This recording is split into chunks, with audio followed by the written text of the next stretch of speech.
Scent Podcast. Welcome back to the Scent Spotlight. The Scent Spotlight is a weekly interview series where I speak with one of the amazing creators on the Scent Network. This week, I spoke with Angie Taylor. After you listen to this, make sure you go to scent.co and seed Angie. Seeding on Scent is a way to subscribe to a creator's community and their content. Please enjoy. Hey everybody, before we begin today's Spotlight with Angie Taylor, I just wanted to introduce November's sponsor of the show, Async Art, the new blockchain art movement where people can create, collect, and trade programmable art. If you don't know, programmable artwork is made up of different layers that can evolve over time, reacting to its owners or even external factors like stock prices and the weather. And Async has a pretty big November coming up. On November 6th, you can check out a layer change on Micah Johnson's artwork, Sovereignty, that'll celebrate Bitcoin birthday for one of the children pictured in the art. The change will reveal a wallet QR code and address that will accept Bitcoin donations to help fund the child's future. On November 15th, look out for a crazy big drop featuring Trevor Jones and a lot of money of a work titled ETH Boy. The date could change, so make sure you stay tuned for future updates. And for all the updates and for everything else, make sure you go to async.art. That's ASYNC.art to check out all the things about async art. And now let's get into today's show. Okay, we're live. This is Matthew from Scent, and I'm really happy to be back with another Spotlight interview. Today, really stoked to be speaking with Angie Taylor.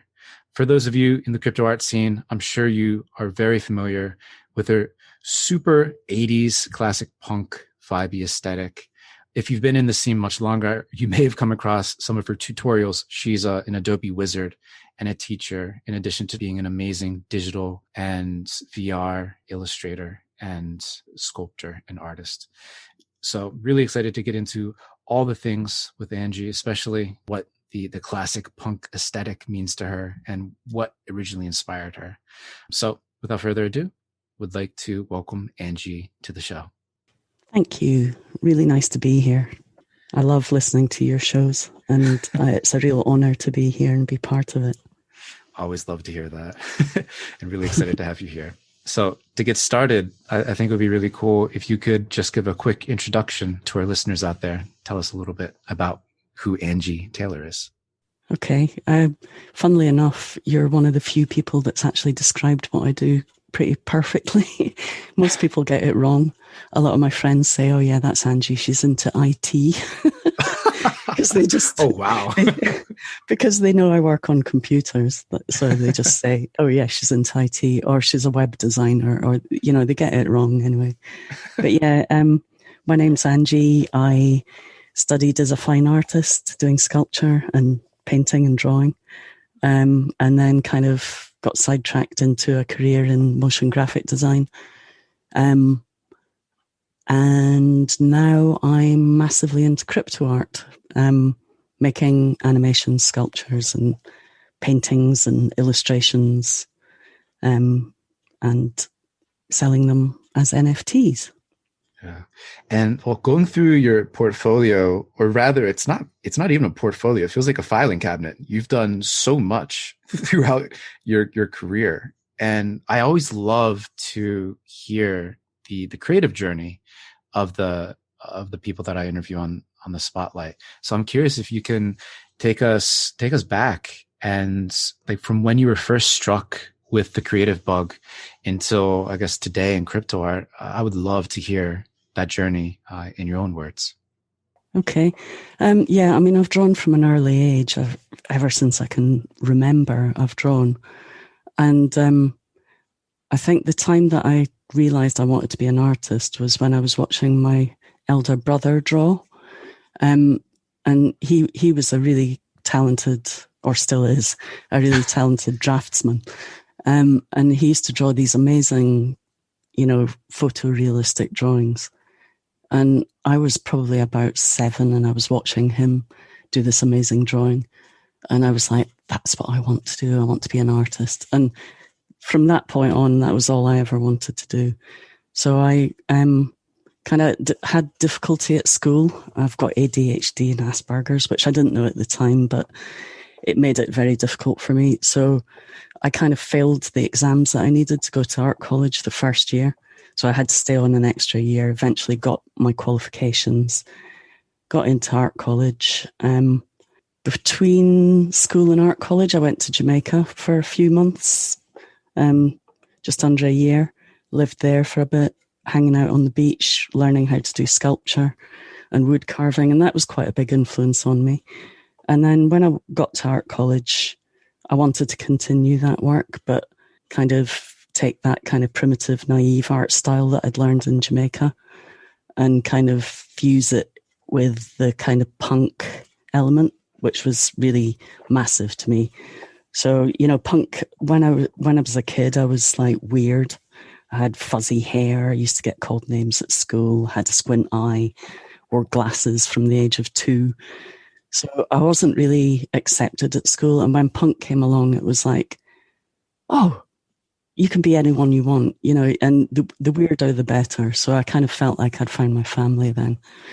So I didn't really think about the combination of naive art and punk at the time. It wasn't like a laboured thing. But now I look back on it, I realise that's what I was doing. So I stayed at art college. I had real difficulty at art college as well. Didn't really get along with the tutors, didn't like explaining my work, couldn't really cope with written work very well. So I kind of scraped through with a 3rd class honours degree. And at the time in the UK, you used to get a grant to go to college. So if your parents didn't have a big income, which mine didn't, you would get a full grant to go to college, so the government would pay for it. And they'd pay you sort of subsistence money as well. So I was very lucky to have grown up at that time and gone to art college. And then when I left, of course, I didn't have any money. So I wanted to just do my sculpture, but I thought I really need to make money. So I thought, well, what the fuck can I do with a sculpture degree? So I thought it was either making gravestones or becoming a prop maker. So I became a prop maker. I moved down to London and ended up working on props for television and film. And one day when I was dropping off props at the BBC, there was someone there using what I now know to be Photoshop, but I didn't know what it was at the time. But I saw what they were doing and I was like, oh my God, like, what is this? And I was DJing part-time in the evenings. So I was doing a lot of music, and I kind of decided that I would go on a music and technology course because I wanted to learn about sampling and sequencing computers. So I went on a music and technology course. And when I was on that course learning Cubase, I noticed they had an application called Deluxe Paint. So I started tinkering around with that, and it was like very early graphic software. I think Andy Warhol used a very early prototype of that to create the first piece of digital art. So you could do cycling colors on it, so you could do little fire animations and stuff. So I started using that, got really hooked. My dad also had a Sinclair Spectrum, so I played games on that, The Hobbit and things. So it all kind of was influences coming from everywhere. And then I decided, you know, I want to give up prop making. I want to get into computers. So I moved back to Scotland at that point, gave up work, and looked for a computer graphics course. And of course, there weren't any at the time. So I ended up going on an IT course. That's probably why all my friends think I do IT. Because that was the only course that I could find where I could get hold of computers. And they had a very early version of CorelDRAW. So I learned CorelDRAW inside out, left that course, and then I got a compensation payment and decided I would buy a computer with it. And I didn't know whether to get a Mac or a PC. So I'd been to a party at a neighbour's house and seen that they had a Mac. So I knocked on his door and said, hope you don't mind me asking, but I'm getting a computer. I want to know whether I should get Mac or Windows. And he almost literally dragged me into his house and said, come in. Yeah, definitely get a Mac. And if you get a Mac, I work for this company called Adobe, And I was like, I hadn't really heard of Adobe then, but they were based in Edinburgh. Uh-huh. And he said, if you get a Mac, I'll get you a copy of Photoshop. So he Wow. did. And as a thank you, he just had a kid. So as a thank you, I opened up Photoshop and figured out fairly quickly how to use it and made a picture for him of his baby with a Mohican and a leather jacket and mum and dad written on its knuckles. And when I gave it him, he said, I can't believe you've done that after just one day. So he said, would you come into Adobe and just show people what you've been doing? So I went in and they asked me to do demos, and that's kind of where all that kicked off. So I'm kind of one of these people that just says yes to everything, or I was at the time. So I kind of ended up sidetracked and doing lots of stuff for Adobe and then I got into After Effects, just fell in love with After Effects completely. And the rest is history, as they say. That's amazing. I'm wondering, I mean, the Jamaica story is really fascinating to me. It sounded like it was like a little bit less than a year, but what you were doing with wood carving and sculpturing, that sounds really formative to me, especially at that time, the experience with naive art. I'm wondering if you could kind of walk us back there. Like, did you go to Jamaica specifically for that? Or like, did you just happen to be walking on the beach and bump into a wood carver and sculpture and ask them to teach you what to do? I'm curious about that. Yeah, no, I'd never even thought of doing sculpture before, and I hadn't done any sculpture. I'd just done painting and drawing. And what happened was I really had a big love for reggae music.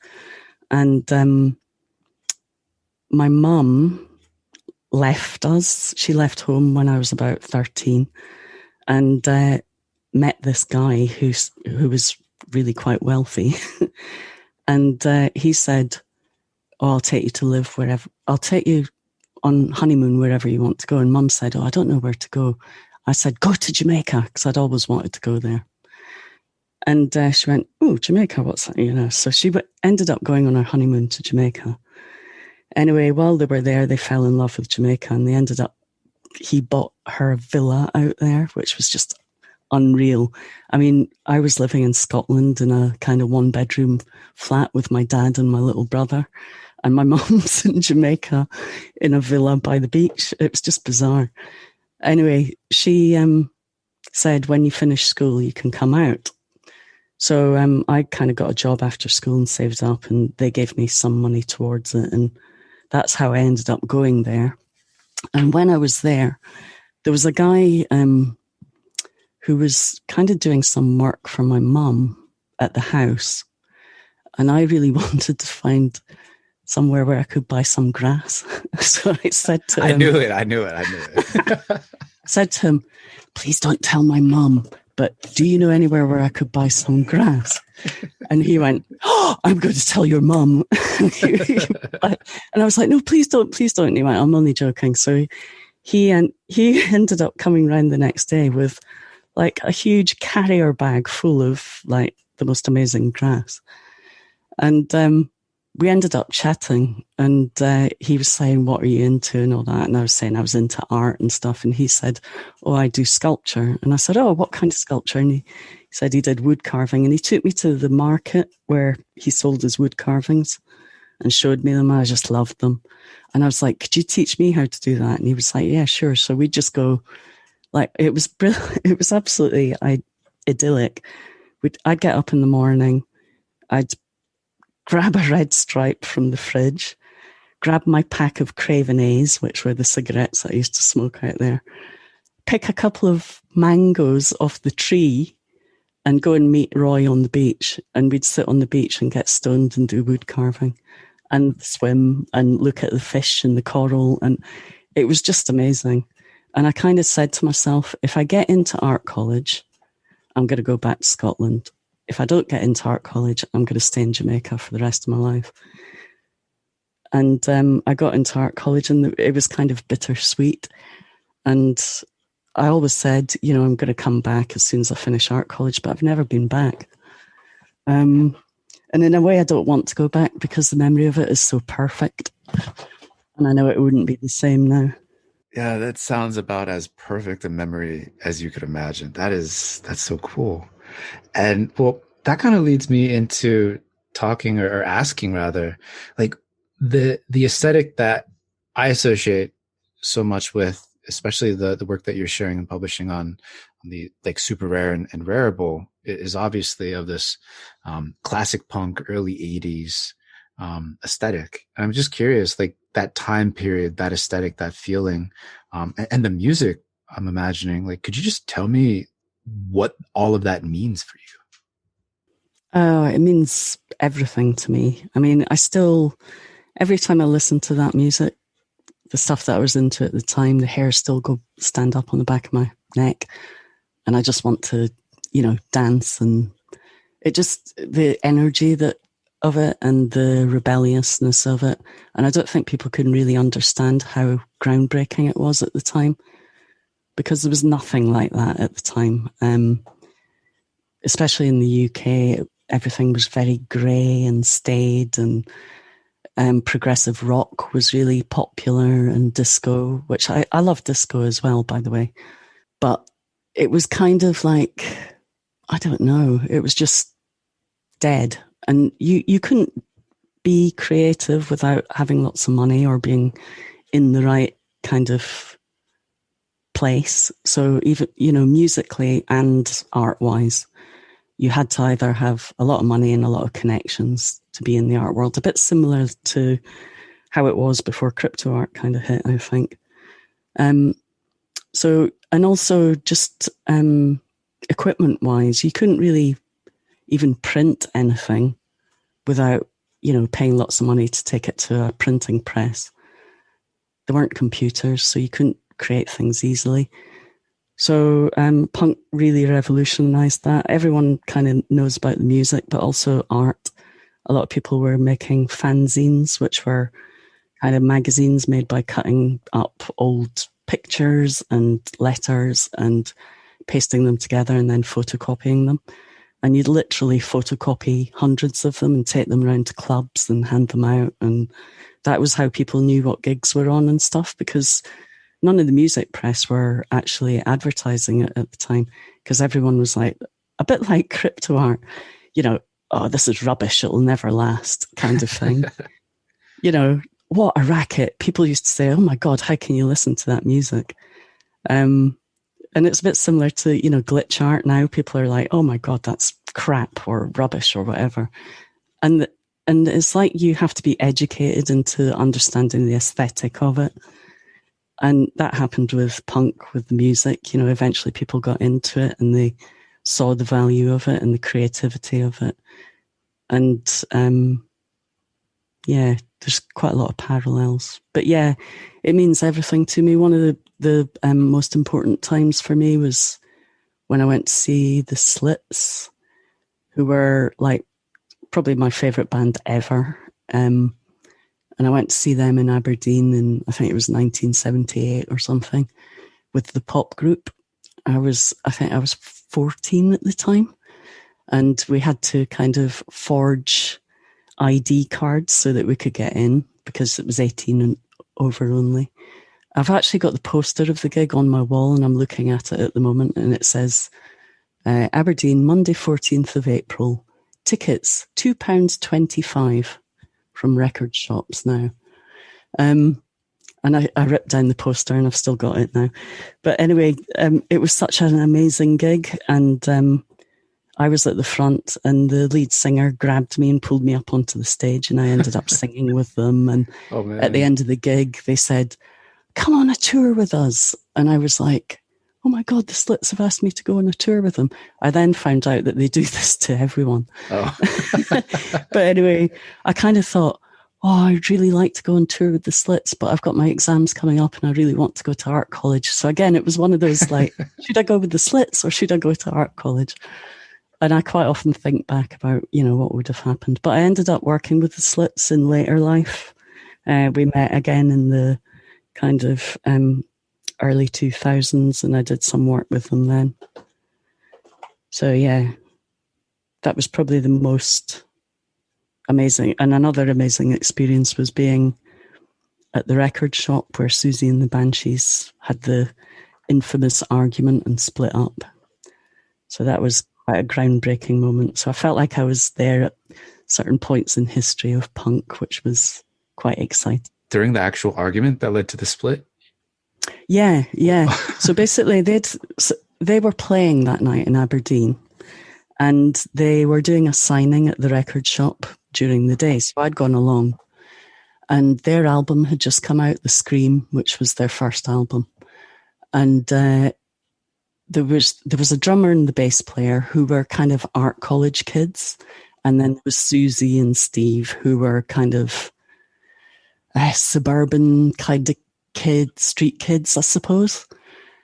So they were both from different backgrounds, and they used to argue quite a lot, apparently. But anyway, they were arguing that day about... so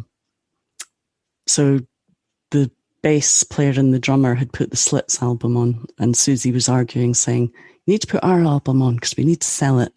And the bass player and the drummer were going, "You're so commercial. All you want to do is sell, make money, da da da da." So they had this huge argument, and the bass player and the drummer walked out. And then when I went to the gig that night, the Cure were supporting them. So the Cure came on and played, and that was great.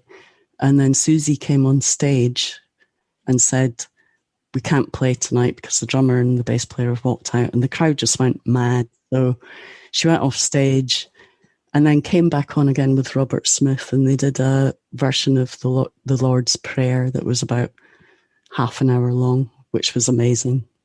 And then we got our money back for the gig because it wasn't a full gig. So it was one of those things where you think, I've been at the most amazing gig and I got my money back. Oh my God. That's so crazy. And well, you mentioned this a few times as you were talking about like what that whole scene, vibe, music, the art from that time, what it means for you. And you were referencing how it feels like there's so many similarities with Cryptoart today. And I have to, I mean, even though I didn't experience that time, I felt that in many ways. One of the biggest reasons being the fact that there seems to be so much collaboration, at least up until this early point in Cryptoart. And again, like the punk scene, like you're saying, it was something that was for the misfits, people that were outside of the establishment or what was deemed like okay or permissible when it comes to art and music and stuff like that. So there's this whole community effort to push the scene forward, right? There is the community concert posters, and like that led to like a whole aesthetic development in and of itself. The scene, the people of the fans kind of promoting it themselves, going to like the local record shops for these gigs, like small affairs. And it was like all very, very ephemeral. Like it was there and then it kind of like it's going away at the same time. Even though like it's recorded in certain instances, there's a large part of the history. It seems like it was very ephemeral, and you were either there or you weren't. And in the early days of Cryptoart, it feels a lot like that, especially since some of the meetings are happening in the metaverse. And it's like, to cite one of your event in the metaverse, the Shiart exhibition that you held early September that I checked out. Like these are like really formative, early primitive instances of the community coming together to make something happen, to push the scene forward, to promote the best that are on the scene. And it just strikes me as being very, very similar to the 80s punk scene. It's all very perfect in how similar it is, even though it's obviously a very different time, different background and everything like that. It really is. Even things like, so when the punk thing started, everyone was working together to promote it and not to promote it. Nobody wanted it to be a big thing. I think everyone just loved it and wanted everyone else to love it. You know, wanted all their friends to love it and wanted to work together with each other to create more music or more art or whatever. But then when it started to become successful, that's when the kind of rivalry and arguments and things like that started between bands or between people in bands. And people started to get competitive. And sadly, that's what happens as soon as... And that's kind of happening in the crypto art scene as well. You've got different factions who are kind of, a little bit jealous of each other and maybe making jibes at each other and getting hurt. It all comes from being hurt, really. I mean, that's what I try to remember, is when someone's horrible, it means they're hurting. And, it's their way of expressing the fact that they're hurt. So, and that happened in the punk scene. And I kind of think there's a part of me that is kind of full of dread, because I think it's inevitable that it's going to get ruined at some point. So you should just enjoy it while you can, because it's never going to stay the same forever. But then there's a part of me that thinks, well, maybe this is different because of the blockchain. Because the people that would normally ruin something like that are going to find it more difficult to kind of fiddle with it or kind of profit from it. But I think we have to be careful as well. So someone was saying the other day about, oh my God, I'm so stressed. I need someone to help me with everything that I'm doing. And I said, you got to be careful, because otherwise you might get an agent. And that's what we've got to be careful of, not going, right, let's sign up to an agent who's going to represent us. Because that's when you lose individuality, and that's where you lose your power, is when you start, letting someone else manage you or yeah, I don't know. Yeah, I think this is really interesting. We're at that point where the original scene, like you mentioned, there's these different factions that are emerging, and they're not holding hands. we can say that. I think it's all down to greed, really, because when I say greed, I don't mean people are greedy, but people have just been trained to think they need more and more and more of everything. So they think, oh my God, I got 32th for that bit, so I need to get 50 for the next piece, and it becomes this kind of thing where you can never earn enough. And that's what drives people to then lose control. Because if you just accept enough to live your life and not try and get any more than that, then you probably will be able to get a kind of balanced, manageable existence and manage it yourself. But if you want to get to the stage where you can buy a mansion and a boat and a plane and be the richest, most successful person in the world, then you're not going to manage to do that on your own. You're going to have people around you. Mm-hmm. Yeah, it's really interesting. I mean, I try to think and put myself in, like, there's early punk, right? And then totally different genre of music, but a similar, I think, origin story, in the sense that it emerged in like a really specific location, was kind of incubated amongst a select group of people before it kind of exploded and started morphing all around the world. And that's hip hop, right? So like late 70s, early 80s, in specific neighborhoods and clubs in New York. And like, it was definitely something very specific. But then when it came out, it obviously influenced and impacts a lot of people.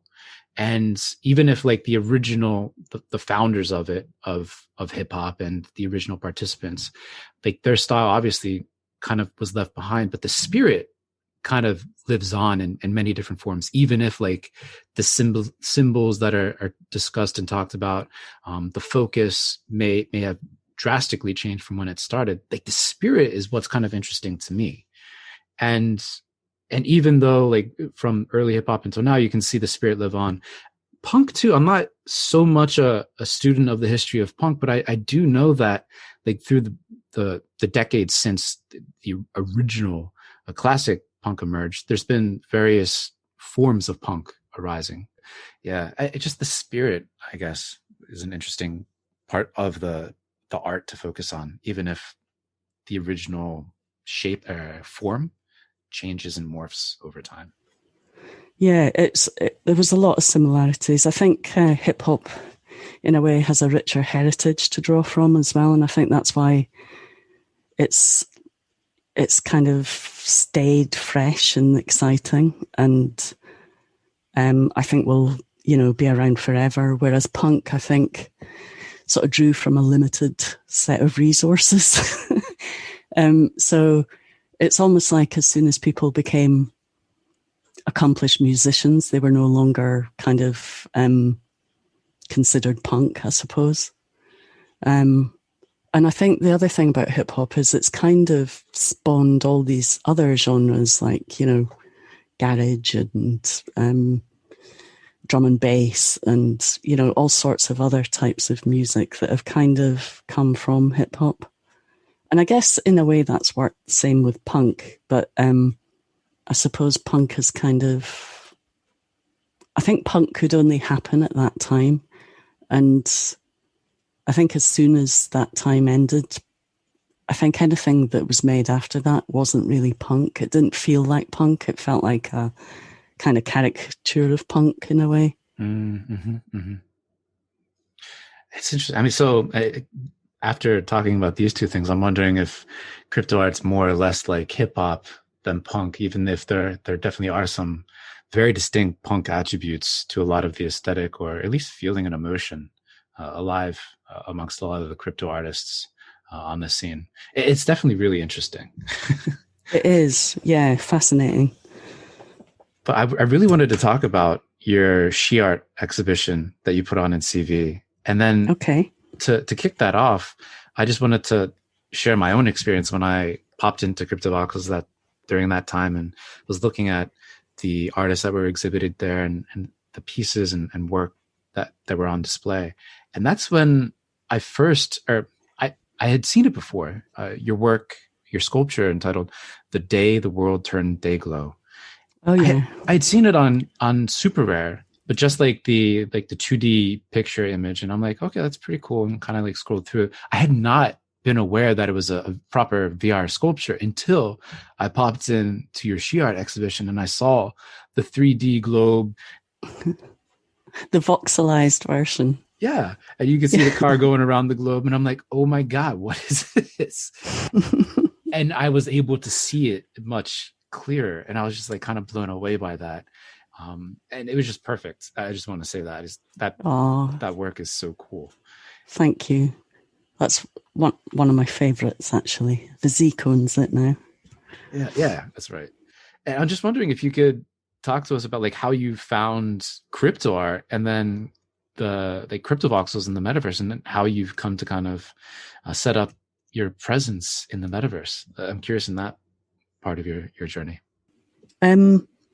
Well, so I had a knee operation about a few years ago and ended up having to give up motion graphic design, and I started doing one-to-one training and teaching other people how to use the software for, do creative stuff with software, basically. And then when COVID hit, my business kind of really plummeted, but I'd also been just kind of getting a bit like thinking, is this it? Am I just going to be a teacher for the rest of my life? Which I love doing, but I kind of really have always missed doing my fine art and always intended to get back to it.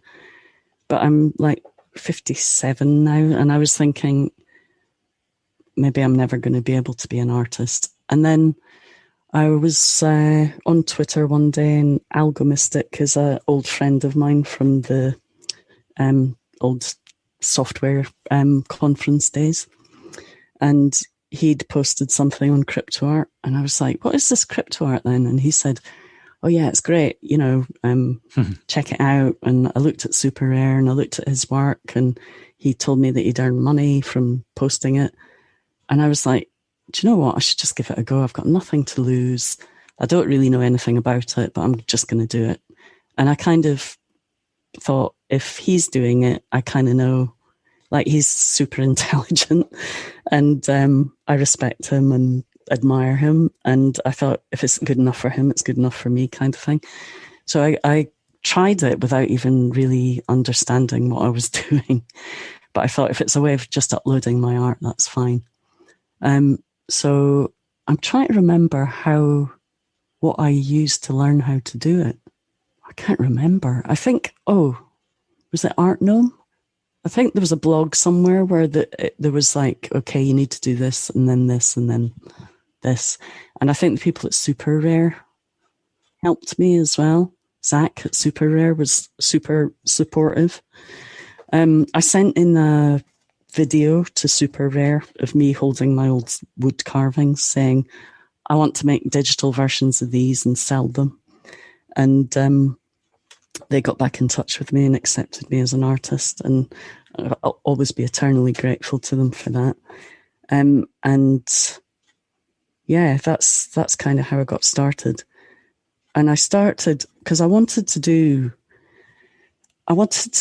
try and create a digital version of naive art. So in the way that naive art is kind of rough and immediate, and that's what I love about it, is the immediacy and the expression of something that you're feeling really quickly. Mm-hmm. And somehow, if you overwork things, I find that expression kind of gets deadened in a way. And that's what I love about naive art. And I wanted to try and find a digital version of that. And I'd been messing around with VR and had found a way of kind of creating stuff using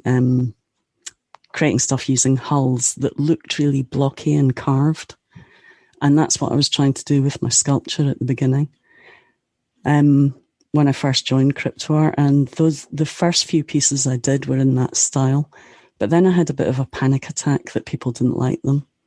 And since then I've been kind of playing around with different styles to kind of, I suppose it's more of what I'm getting to now is more of a mashup between the illustrations and cartoons that I used to do and that naive art. So the last one that I did, I would say, is a kind of mashup in styles between the two. So I kind of feel like I'm still evolving as a crypto artist, because the art that I'm doing in crypto art is completely different to the art that I used to do in some ways. And I quite like that it still feels like I haven't quite found... I mean, to be honest, I'll probably always be changing my style because I've got ADHD and I get bored doing the same thing. So that's why I've done so many different things. I get really bored really easily, and I tend to kind of go, oh, I really want to do this, figure out how to do it. And then I don't want to do it exactly the same way the next time. I want to introduce something new. So, yeah. Kind of clarifies everything. And if you look through the work that you've tokenized and uploaded, you can very clearly see exactly what you just described. I can see the panic attack right after with anxiety, right? Ironically, after anxiety, that's when you put up Splat and you're kind of going back to the 2D vintage, almost poster or comic style or something like that. Yeah.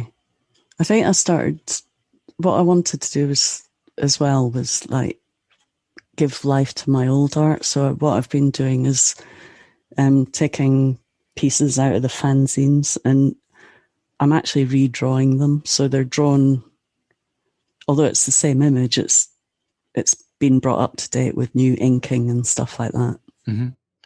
Yeah, you can definitely see it coming alive. And I know you're on a couple of different platforms, KO, Rareable, obviously Super Rare. I'm curious, how do you utilize these different marketplaces differently? Do you think of them as being for different purposes, like Rareable being more for like the old concert poster work that you're sharing, or I'm curious how you can see that? Yeah, absolutely. So initially I was just on Super Rare and I was putting everything on there.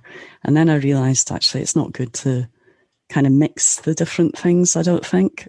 So I decided then that I would go onto another platform, and I went onto Pixios first. Mm-hmm. And that's where I upload experimental stuff. So anything that I don't feel like this is finished, it's going somewhere, but it's not finished, but I want to share, I put up on Pixios.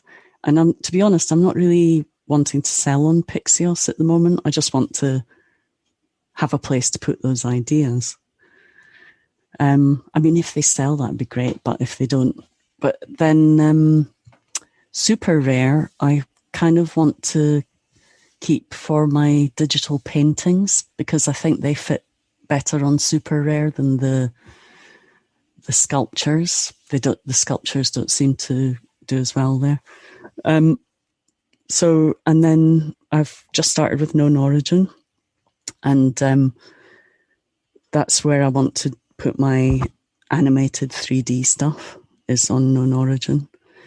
And then I'm also going to be on, well, hopefully, I haven't been accepted yet. I haven't even applied yet, but I've spoken to them, Maker's Place, because that's where I want to put my kind of retro punk stuff. I've been on Rarible, but I think I'd rather have it on sort of Maker's Place or somewhere. Mm-hmm. So that's what I've kind of got in my head, but I'm just kind of making it up as I go along. But I like the idea of having different types of work on different platforms. And I value all of the platforms for different reasons. And that's kind of comes into why I'm doing that. I've been accepted onto Async, but I'm absolutely terrified of doing an Async. And I keep thinking, right, this week I'm going to start my Async project. And then I kind of go onto Discord, which I'm absolutely rubbish at. But I go into Discord and I look at what other people are doing and I just feel completely overwhelmed. And I think, I'll do it next week. But I really want to do an Async project. Yeah, at least on the last part, I think that's a common sort of reaction to async.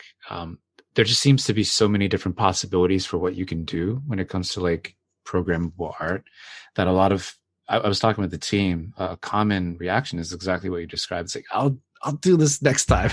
Like, let me think about this a little bit more. So I think they're coming out with I don't know if they're going to call it a canvas or template system where they kind of give you more boundaries and you can go into the template and it makes it a little bit easier and approachable to start messing around and seeing what you do, as opposed to a total blank canvas and just leaving you to your own devices and imagination, and it can all get too overwhelming, I think, a lot.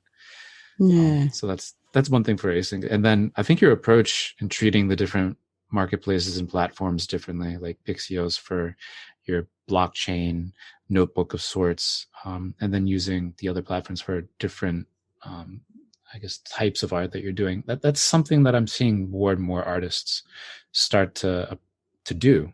So it makes total sense as well. I'm using the different platforms for playing to their different strengths. And then crypto voxels I got into, I think through Whip. I think it might have been through. Oh, nice.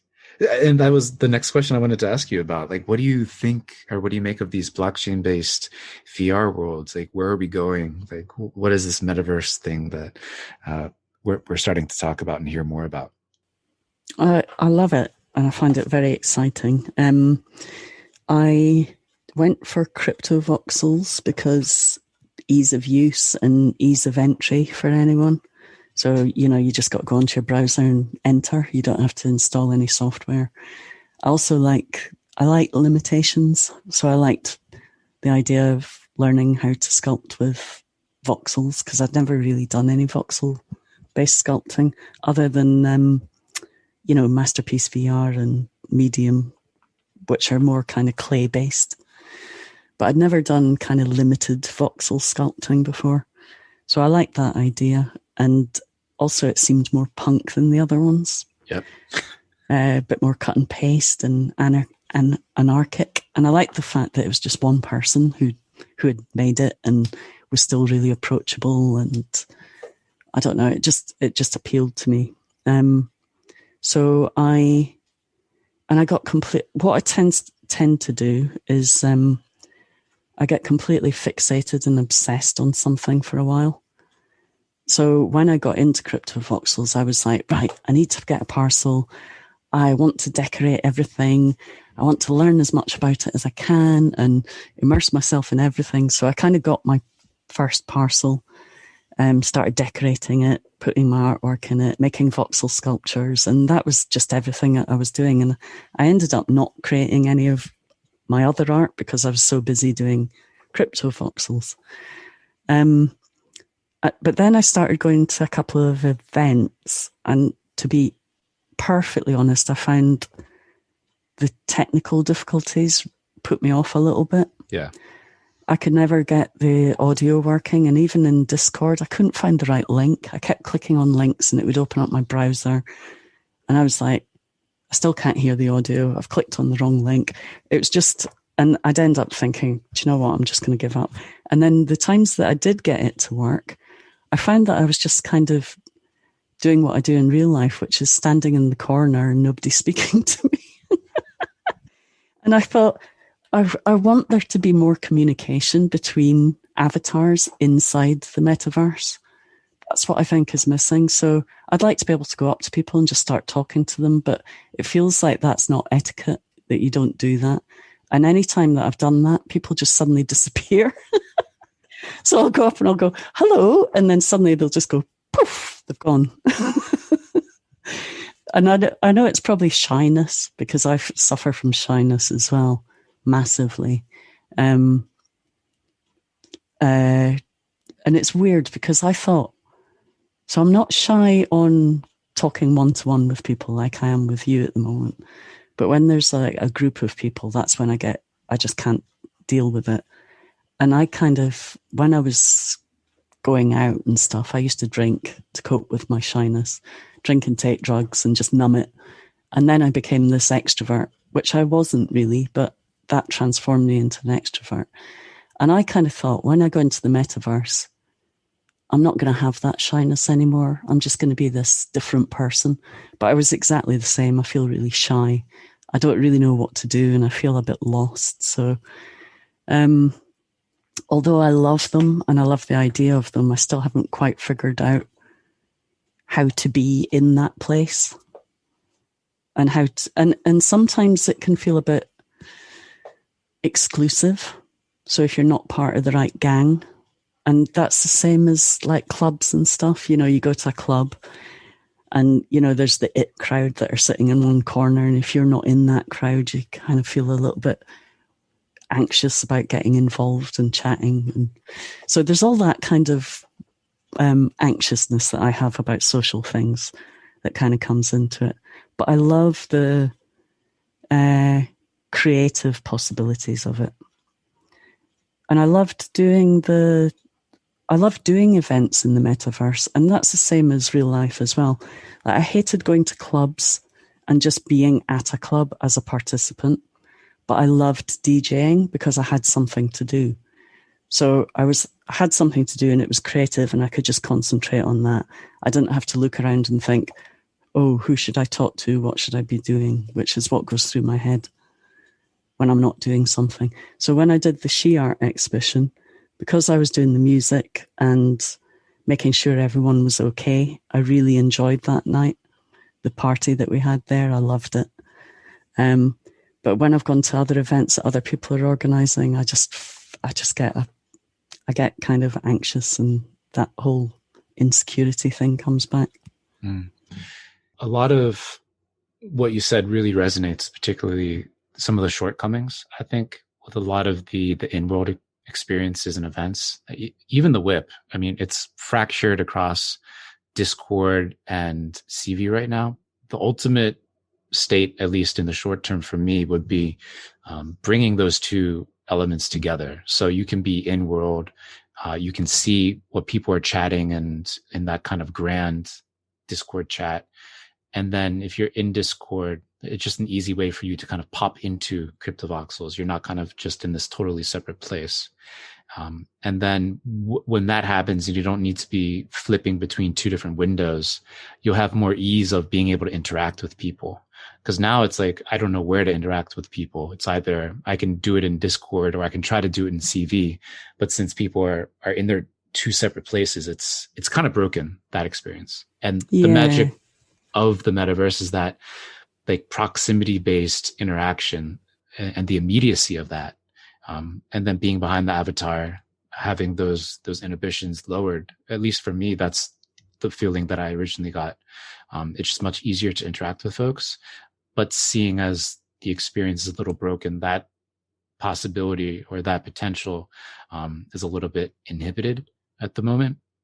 So there's definitely a lot to do to improve that. But in the meantime, we're trying to layer on, like at the end of the whip meetups, we're calling them the afties with Show. And Show, one of the members of the whip crew, he kind of takes the devil advocate and puts the devil advocate hat on and asks questions and gets folks that have been in the audience. Maybe they've had ideas, maybe they typed them, but it gives them an opportunity to actually like speak and kind of like go against or respond or agree with like whatever devil's advocate perspective that show shares.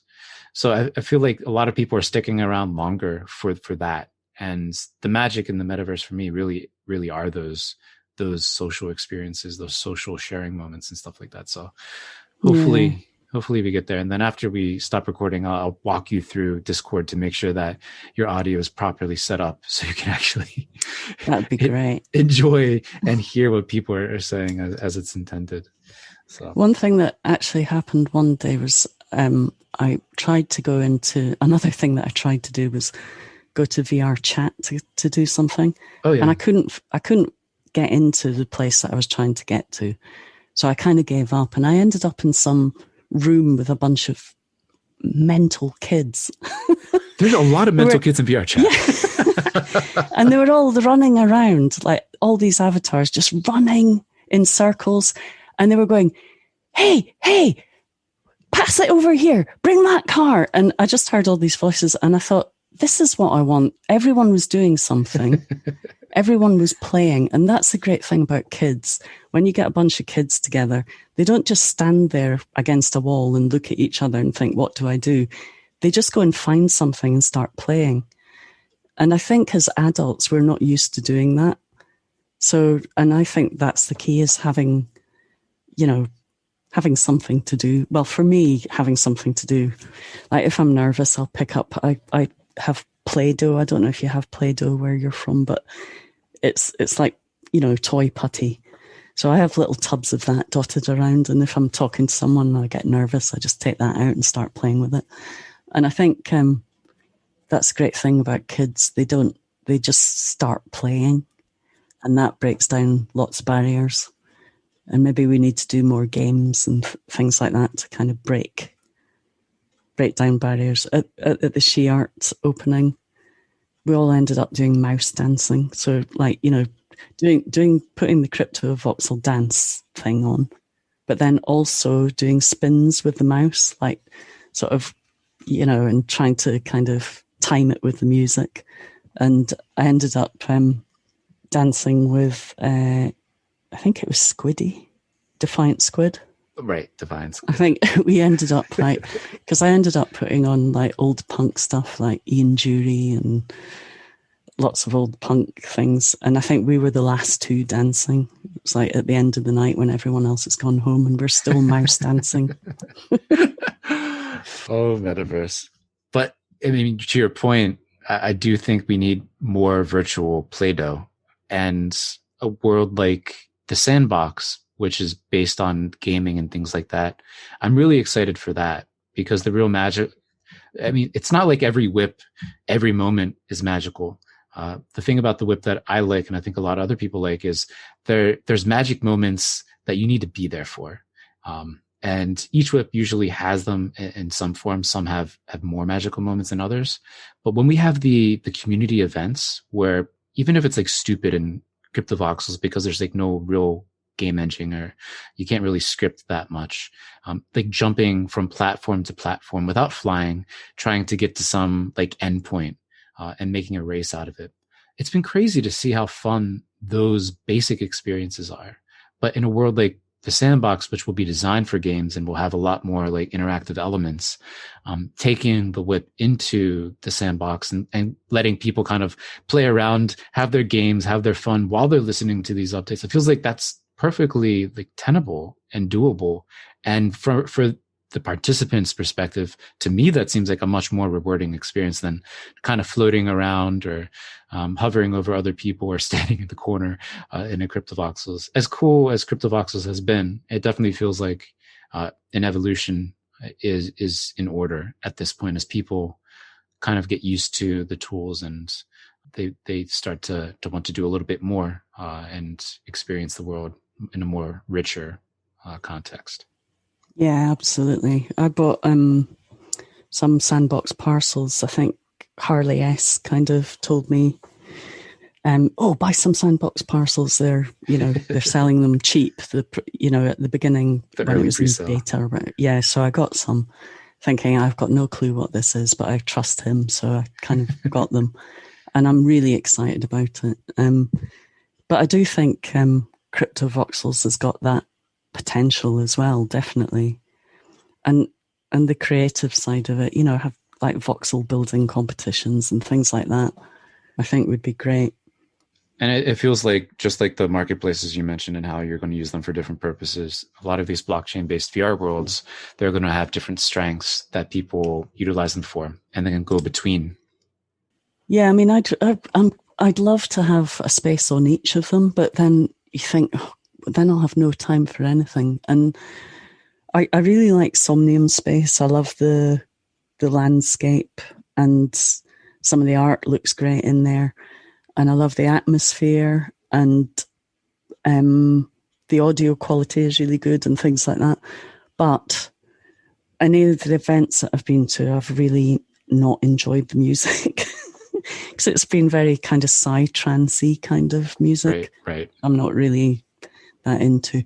And so I'd like to, but I'd love to get a space in Somnium Space and run my own music events.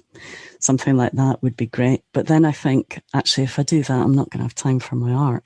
So it's one of these things where I hate having to decide to limit myself, but I have to, I kind of have to think, well, and what ends up happening with me, or what ended up happening before, like I said, was I just said yes to everything, and I end up on a different route than the one that I really started out on. So I have to be careful. And that's, in a way, happened with the She Art thing. I kind of did the She Art exhibition wanting to, because there were a bunch of people that I thought weren't getting A, the prices, and B, the visibility that I thought they deserved as artists. And I kind of noticed a common thread. Oh, they're all women. So I kind of thought, well, what can I do? I could maybe do an exhibition to promote them. And it was just to give people a leg up. And then it kind of evolved from there into setting up WOCA, Women of Cryptoart. But as that's become bigger and more involved, I've kind of realized, actually, I think I have to step back from it a little bit, because what ends up happening is I get so overwhelmed with different things. I can't really focus on lots of things at once. So I get overwhelmed if I've got too many eggs in my basket, so to speak. So I kind of have to turn down some things now. And that's a difficult decision, but it's just something that I have to do if I want to focus on my art. Yeah, I think that's a really important point, because we're in this space in crypto and the metaverse. I feel like we're in the biggest sandbox the world has ever seen. And it's so easy to get lost in all the different things that you can do. And it is such an exercise in kind of paring down the activities that you participate in, because there's so much fun stuff going on. But like, events are so intense and time consuming. And if you don't have like a squad that's doing all the little things, like it's almost a full-time job. It's more than a full-time job if you want to do it well. Yeah, I am still doing my job as well as doing this, because I'm not kind of earning enough I'd like to earn enough to be able to give up my kind of teaching and just do the odd bit here and there. But I'm not quite at that stage yet. So I'm kind of trying to balance running a business and doing crypto art. And my business is kind of, pretty much at a loss now, but I'm just trying to build it back up again in case crypto art doesn't take off. And, I don't want to drop anything yet, just in case. I'm at that stage where I'm just trying to balance everything and keep it going, which is difficult because you want to just, I want to just devote all my time to crypto art, but hopefully it'll kind of get there at some point. Yeah, keep hanging in there. I mean, the one thing about this space, it's constantly inspiring. So, I mean, I spoke with Black Box Start Art, aka Sparrow, about this. She also has a full-time gig. And up until February myself, I was doing a full-time gig at a biotech company, in addition to working at Scent full time, in addition to like being like down the rabbit hole at considerable depth. But it's so inspiring that it gives you the energy to keep powering through, which is the good thing. So yeah, Sparrow's amazing. I mean, I've got so much respect for her and her artwork, and also the job that she does. Like, she's an amazing, like, any women that are engineers in the corporate world have massive respect from me. When I was working at Adobe, I used to go and do trade shows and conferences for them, and I'd be their kind of After Effects expert.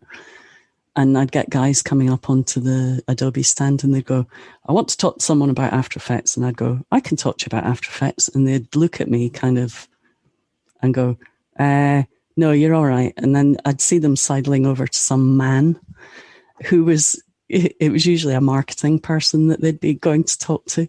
And they'd wait and talk to them and they'd say, I want to know about After Effects. And the marketing guy would go, you better go and talk to Angie then. She's our expert. And they'd kind of come back to me with their tail between their legs saying, sorry, they just assumed that I was a woman. So I was just there to get them drinks or tell them, direct them to the right man who would be the expert on the software.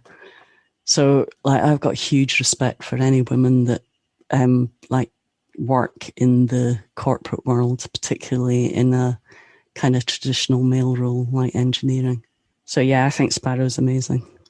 Yeah, can't say enough good things about Sparrow and what she's done for the space and for everyone here. She's incredible.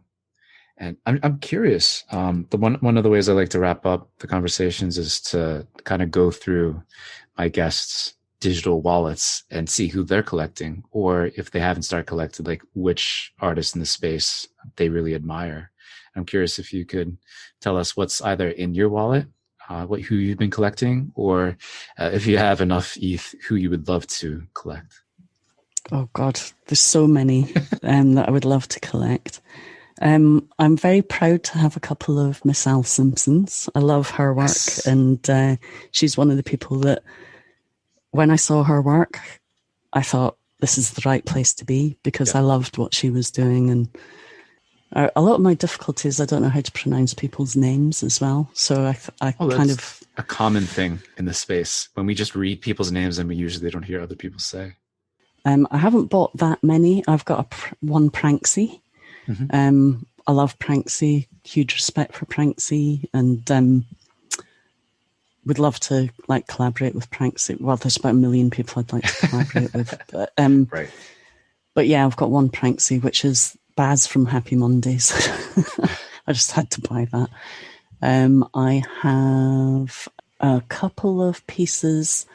Now, this is weird because I've forgotten the person's real name, because their collecting name is Ledger on Validated Emotions. Okay. And I've forgotten what her Twitter handle is. But anyway, I've got one of hers. I've also got a Christy Glass piece. She's one of the she art artists as well. I have Harley, who I was talking about earlier. Harley, who recommended me to Sandbox and lots of other things. I love Harley. It was funny because when I first started on Discord, I was completely lost, and he really helped me. And I remember at one point saying something about, you know, when you connect with someone and you just assume that they're this certain person. And I said something to him, and he mentioned the fact he was 19. And I was like, oh, I just assumed that we were the same age. And I realized I could be his grandmother at that point. So anyway, I've got one of his, a lion skull, which I love. I've got a Lulu XXX, which is one of my absolute favorites. It's got a really powerful story behind it, which it's not up to me to share, but it's an amazing piece. And when I bought that piece from her, she sent me the animated version as a gift. So that means a lot to me. Probably never sell it. I've got, and this is one of the names that I'm really bad at pronouncing, Lapin Mignon. I'll take it. It sounds nice and French. I don't know if I've probably pronounced that really bad. Scottish people are really notorious for doing really bad pronunciations of things. I've got a couple of things that were sent to me, like a Frankfurt candy shop postcard. Oh, from Brian Brinkman. Yeah, from Brian Brinkman, whose artwork I absolutely love. And then I've got a couple of thank yous that people have made me from She Art. So I have a one up from Stina Jones, which is like really beautiful. And I have a collaboration that the whole Cryptoart community did for me. And I think Crypto Una was behind that and was the main artist who instigated that. And again, that's something that's really precious to me. So yeah, I'd love to be able to buy more than I have done. In terms of who I'd like to buy, I'd love a Joy. Yeah. I think the Joys are amazing. Super unattainable at this point. Yes. Their average sale price has just been through the roof. Deservedly, they're amazing. What they're doing. I like which is a completely different style from me, but Alessio De Vici, is that how you pronounce his name? I love his stuff, even though it's very different to mine. I think so some of the 3D stuff I'm not so keen on in terms of crypto art, but his stuff is really, I love it because it's clever. It's got a bit more thought it seems to go into it. I love Kid Mograph stuff. I know Kid Mograph from the Mograph community, and I was so pleased to see him come over into crypto art. And what I love is seeing him be much more arty and less designy, and I think his stuff is just getting better and better. I love Quasimondo's stuff, and again, he's an old friend from the old Flash on the Beach days when we used to do those conferences together. I love his work, and would love to be able to buy one of those. Black Box, Sparrow, Giselle X. There's loads of people that I would love to buy, and I've probably missed out, several of my favourites, but you could probably just mention anyone. And Coldie, I'd love a Coldie. I'd love a lot of money. I really wanted to bid on the Coldie's a lot of money, Pranksy's a lot of money lot, but I just didn't have enough for the minimum bid. But I was thinking I would love that. I would love to make a museum there and just keep it as it is and just add to it. Oh, definitely. But I need to go back to the first artist that's in your collection, Miss Alice Simpson. She's amazing.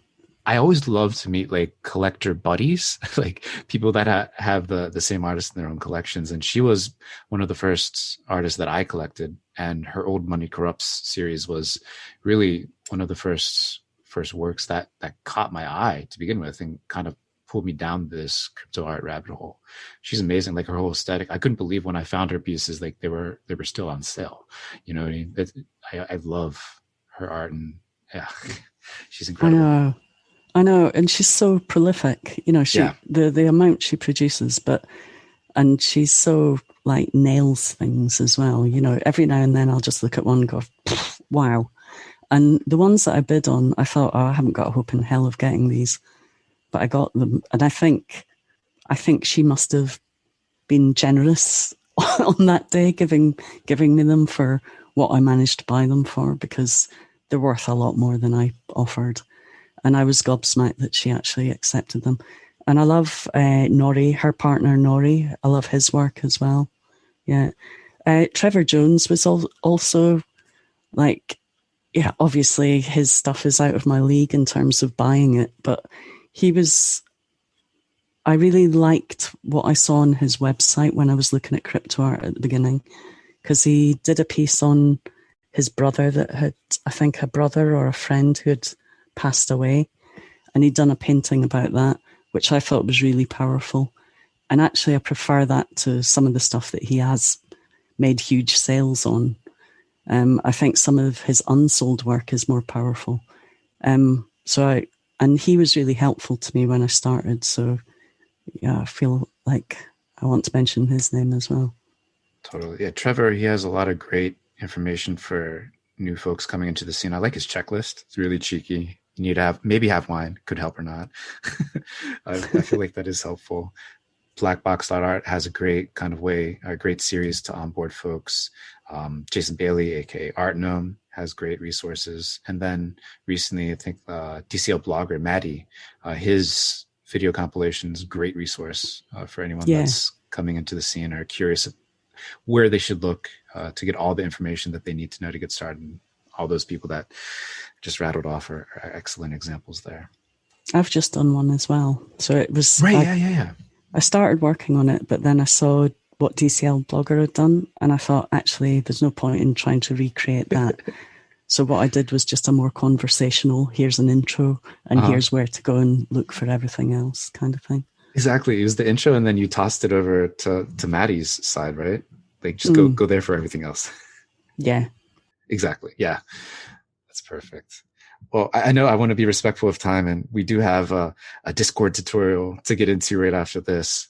But I just want to thank you for taking the time to talk with me. And it was fascinating to get behind the scenes into your creative journey and talk about some of the more prominent concepts and themes in your work. And really excited to watch you keep on creating. Thank you, Matthew. I feel like I've made a really nice new friend. Same here. Well, thank you. Hey everyone, thanks for listening. Once again, I just want to shout out November's sponsor of the show, Async Art. Everyone should go to async.art to check out all the updates for November. Look out for the layer change on Micah Johnson's Sovereignty work scheduled for November 6th. And then also make sure you look out for the November 15th drop of ETH Boy, created by A Lot of Money and Trevor Jones. So thank you again, and don't forget async.art. That's ASYNC.art. See you next episode.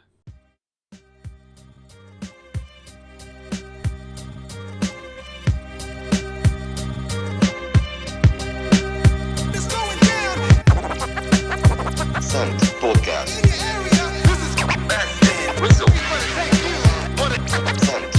Send podcast.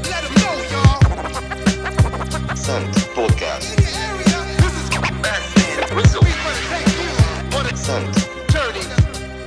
Send podcast.